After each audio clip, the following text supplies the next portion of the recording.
Varicose veins తో బాధపడుతున్నారా? భారతదేశంలోనే బెస్ట్ ట్రీట్మెంట్ అందించే ఏకైక హాస్పిటల్ ఏవిస్. నమస్కారం, నేను రమారావి. చాణక్య నీతి సూత్రాల గురించి తెలుసుకుంటున్నామండి. చాణక్య నీతి సూత్రాలు చాలా వరకు మన జీవితానికి ఉపయోగపడతాయి. మనకు సాధారణంగా మన జీవితాల మీద కొన్ని ప్రశ్నలు ఉంటాయి. ఎప్పుడు సుఖ సంతోషాలతో ఉండాలంటే ఏం చేయాలి? చాణక్యుడిది ఒక ప్రత్యేకమైన స్టైల్లో ఇవి చెప్తారు. ఇది ఒకటే ఇప్పుడు ఇవాళ నేను చెప్తున్నదే కాదు, ఇలాంటివి 4-5 విషయాలు ఉన్నాయి. జీవితం సుఖంగా వెళ్ళాలంటే ఒక వ్యక్తి అసలు ఏది పాటించాలి, ఎలాంటివి పాటిస్తే సుఖంగా హాయిగా ఉంటాడు. ఇందులో ఈయన మొట్టమొదట చెప్పిన పాయింట్ అండి, భలే ఇంట్రెస్టింగ్ పాయింట్. అబద్ధాలు చెప్పద్దు. అబద్ధం చెప్పడం కనుక మొదలు పెడితే దాన్ని కవర్ చేయడానికి ఇంకోటి, దాన్ని కవర్ చేయడానికి ఇంకోటి, ఏమిటేమిటో చెప్తాం. అవసరానికో గొప్పకో ఏదైనా పని గడుపుకోవటానికో మనం అబద్ధం చెప్తే దాని మీద నిలబడలేకపోతాం. నిజం చెప్పామనుకోండి హాయిగా ఉంటుంది. మొదటిసారి కష్టం, నిజం చెప్పేటప్పుడే కష్టం, తర్వాత ఇంకేం ప్రాబ్లము ఉండదు, ఓపెన్గా ఉంటుంది. కానీ అబద్ధం చెప్పడం కనుక మొదలు పెట్టామంటే దాన్ని కవర్ చేస్తూ ఉండాలి, ఎప్పుడు అలర్ట్గా ఉండాలి. కూల్గా ఉండేందుకు అవకాశం ఉంది? సుఖం లేదు, సంతోషం లేదు, ప్రశాంతత మొదలే లేదు. అందుకని అబద్ధాలు చెప్పద్దు. ఒకవేళ అబద్ధమే చెప్పవలసి వస్తే చెప్పాల్సే వస్తుంది. జీవితం కదండి, మనం మనుషులం కదా, తప్పదు కదా. అయితే ఏదో ఒక సమయంలో దాన్ని రివీల్ చేసేయండి. నేను ఆ రోజు అబద్ధం చెప్పాను అని ఏదో ఒక సందర్భంలో అదంతా నిజమేం కాదు, ఆ టైంకి ఇంకేం చేయలేక ఆ మాట చెప్పాము అన్న మాట రివీల్ చేసేస్తే దాన్ని కవర్ చేసే సమస్య ఉండదు మనకి. ఆయన ఇదంతా చెప్పలేదండి, అబద్ధాలు ఆడద్దు అని చెప్పారు, నేను చెప్తున్నాను ఇది. దాన్ని ఇంటర్ప్రిట్ చేసుకుంటున్నాం మనం. సాధ్యమైనంత అబద్ధం చెప్పకుండా ఉండండి. మీ జీవిత సుఖ సంతోషాలకి చాణక్యుడు గ్యారంటీ ఇస్తాడట. ఓకే, రెండో పాయింట్ చెప్తున్నారు, సూటిగా మాట్లాడద్దు. నా బొట్టు వాళ్ళు ఏమైపోవాలండి కదా అనిపిస్తుంది మీకు వెంటనే. రమ్మగారు చాలా సూటిగా మాట్లాడతారు. అన్ని విషయాలు కాదండి, మేము కూడా చాణక్యుడిని పాటిస్తాం. మనం సూటిగా మాట్లాడితే కానీ కుదరని పక్షంలో అది మన మెడ మీదకి గండెకత్తరైతే గనక అప్పుడు మాట్లాడకుండా ఉండండి. నోరు మూసుకోవడం ఊరుకున్నంత ఉత్తమం లేదు. అప్పుడు మాట్లాడకుండా ఉంటే సరిపోతుంది. సూటిగా మొహం మీదే చెప్పడం, కుండ బదులు కొట్టినట్టుగా మాట్లాడడం, నేను ఇంతే, నాకు ఇలాగే వచ్చు, నా పద్ధతి ఇదే, ఇలాంటి వాళ్ళు ఏదో ఒక గోడకి తగిలి మొహం పగలగొట్టుకుంటూ ఉంటారు ఎప్పుడు. మీరు చూడండి, అడవిలో సూటిగా స్ట్రైట్గా పెరిగిన చెట్లు విరిగిపోతాయి, వంకర టింకరగా పెరిగిన చెట్లు ఎక్కువ కాలం బతుకుతాయి. ఇది కూడా చాణక్యుడు చెప్పింది. అందుకని అవసరానికి లొంగండి, మాట్లాడకుండా ఊరుకోండి. సూటిగా చెప్పవలసే వస్తే గనక జనం ఎక్కువ లేకుండా చూసుకోండి. ఒకళ్ళకే ఏదైనా చెప్పాల్సి వస్తే పర్వాలేదు, కానీ నలుగురిలో చెప్పాల్సి వచ్చిందా మీరు సమాజానికి శత్రువైపోతారు. దానివల్ల సుఖ సంతోషాలు ఉండనే ఉండవు. ఇది కూడా రెండో పాయింట్. మూడోది, అత్యాశ పనికిరాదు. ఆశ తప్పకుండా ఉండాలండి. జీవితం మీద ఆశ ఉండాలి, జీవన గమనం మీద ఆశ ఉండాలి, భవిష్యత్తు పట్ల ఆశ ఉండాలి. ఆశ వేరు, అత్యాశ వేరు. దురాశ ఇంకొకటి వేరు. దురాశ అంటే పక్కవాడిది లాక్కునేది, అది అసలు పనికిరాదు.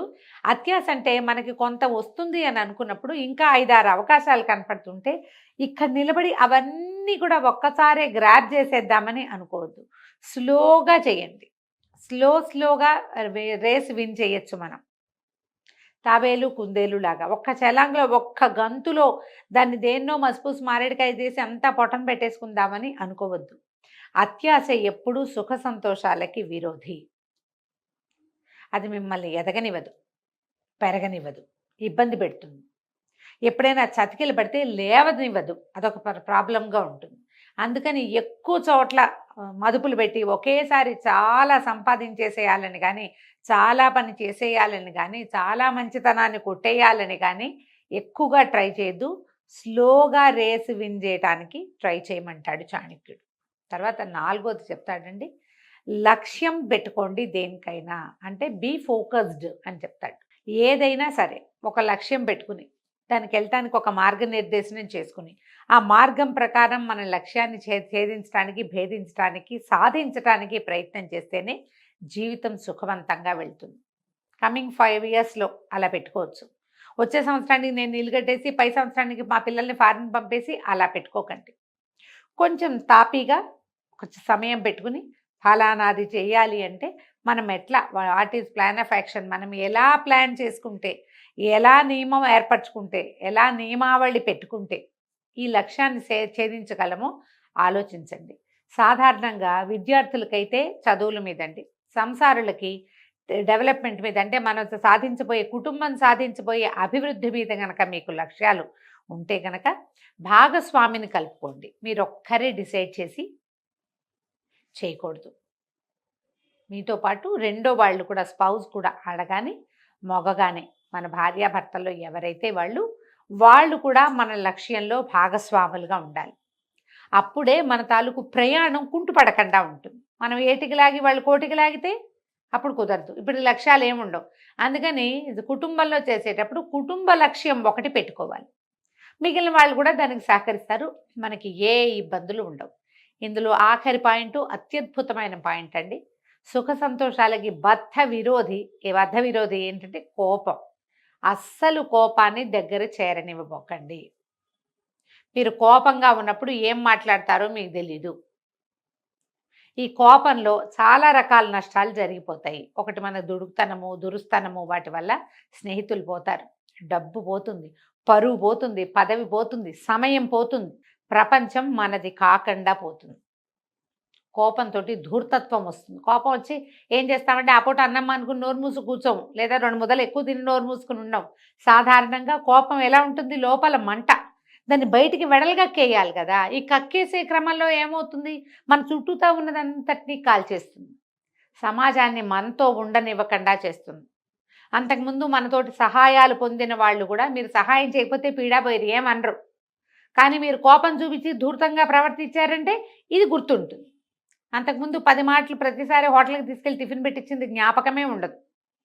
మీరు ఒక్కసారి దురుసుగా కోపం చూపించింది మాత్రం బాగా గుర్తుపెట్టుకుంటారండి. ఈ గుర్తుపెట్టుకునే వాళ్ళల్లో సమాజంలో ప్రతి వాళ్ళు, మన స్నేహితులు, మన అమ్మా నాన్న కూడా మన కోపాలు గుర్తుపెట్టుకుంటారు, మర్చిపోరు.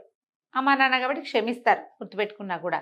భార్యలు లేదా భర్తలు, సంతానము, పిల్లలు అసలు మర్చిపోరండి. కోపం వచ్చి కొట్టేమనుకోండి అవి మర్చిపోరు. మనం కొనిపెట్టినవి, మనం చూసినవి, మనం ఎత్తుకున్నవి, మనం లాలించినవి ఏమి జ్ఞాపకం ఉండవు. అవన్నీ సహజంగా ఉంటాయి. కోపం ఎక్స్ట్రాగా కనపడుతుంది. అందుకని కోపాన్ని విడనాడండి. మీ సుఖ జీవనానికి, సుఖ సంతోషాల జీవితంలో హాయిగా ఉండాలంటే, మనం ప్రశాంతంగా ఉండాలంటే, అబండెన్స్ మనకు కావాల్సిన జీవితంలో అభివృద్ధిని సాధించాలంటే ఈ కోపాన్ని కూడా వదిలేసేయాలి. ఒకటి అబద్ధాలు చెప్పకూడదు, రెండోది సూటిగా మాట్లాడకూడదు.